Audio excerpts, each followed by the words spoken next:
décevant. Et je vous explique tout dans cette vidéo. Hello les amis, bienvenue dans mon univers drama. Je m'appelle Sitou et je vous donne aujourd'hui mon avis final après avoir terminé le visionnage de la deuxième et dernière, j'espère, saison d'Alchemy of Souls. Souvenez-vous, après avoir regardé les 2 premiers épisodes de ce second volet, j'étais plutôt mitigée, mais je fondais un grand espoir sur l'écriture des sœurs Hong, les scénaristes, pour la suite des événements. Malheureusement, les choses ne se sont pas tout à fait passées comme je l'avais espéré. Évacuons d'entrée de jeu le problème principal dont tout le monde a parlé. Il s'agit du changement d'actrice. Naksu, alias Mudok, alias Jin Bouyeon, alias Jin Solran, alias Choyeon. Tous ces personnages sont une seule et même personne. Je peux comprendre ce choix scénaristique car la problématique à laquelle on fait face est celle de la capacité d'une âme à passer d'un corps à l'autre. Cependant, nous avons passé 20 épisodes en saison 1 avec l'actrice Jung Soo-min qui a interprété la tueuse Naksu dans le corps de la servante Mudok avec beaucoup de talent. Cette Jin Bouyeon, jouée par l'actrice Go Yoon-jung, qui est donc Mudok ressuscitée, est une bonne actrice, mais son personnage est moins intéressant. C'est une donzelle en danger un peu têtue dans les premiers épisodes de la saison 2. Puis, on voit revenir des pointes de mépris et d'arrogance typiques du personnage de Mudok dans la seconde partie de la deuxième saison. Elle essaie d'adopter aussi les mêmes expressions du visage avec un regard suffisant et le menton haut, mais j'ai trouvé que cela sonnait faux. Selon moi, le jeu de Jung Soo-min et l'écriture de son personnage n'ont laissé aucune chance à Go Yoon-jung dans ce deuxième volet. Je pense que le changement d'actrice était prévu dès le départ. Ce qui ne l'était peut-être pas, c'est la qualité de la performance servie par notre petite Mudok et l'attachement que le public aurait eu à son égard. Par ailleurs, cette intrigue hyper alambiquée autour de la véritable identité de ce personnage aux multiples facettes était inutile. Je parle de la réincarnation de Jin Solran, la grande prêtresse, en Jin Bouyeon, avec l'âme de Naksu comme colocataire. Cela n'a rien apporté à l'intrigue en elle-même. Peut-être aurait-il fallu introduire ces éléments en saison 1 en laissant planer le doute sur la possible réincarnation de la prêtresse Jin Solran. Mais bon, s'il ne s'agissait que de cela.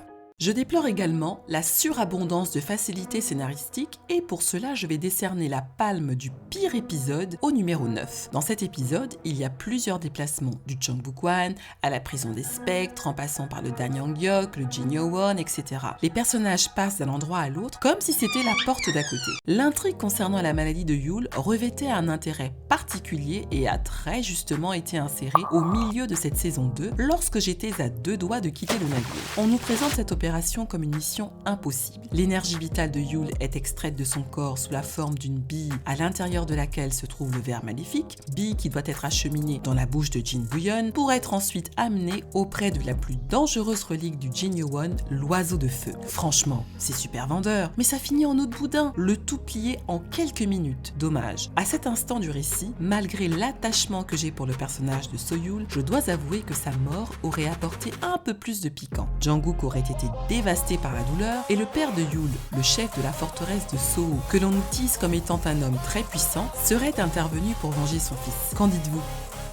Et en parlant de combat, j'ai été ravie de revoir Park Jin les armes à la main. Souvenez-vous de son affrontement contre Naksu en tout début de saison 1 avec ce magnifique arc magique. Il me tardait de revoir en action l'un des mages les plus puissants, dit-on, de sa génération. Cela me permet d'aborder un élément insuffisamment exploité dans le drama. Il s'agit des caractéristiques de chaque mage. Le clan Park semble privilégier le tir à l'arc, tandis que Yule combat avec 2 épées simultanément. Ce sont des éléments à partir desquels les scénaristes auraient pu mettre plus d'emphase, voire bâtir un arc narratif secondaire lié à la maîtrise de ces instruments.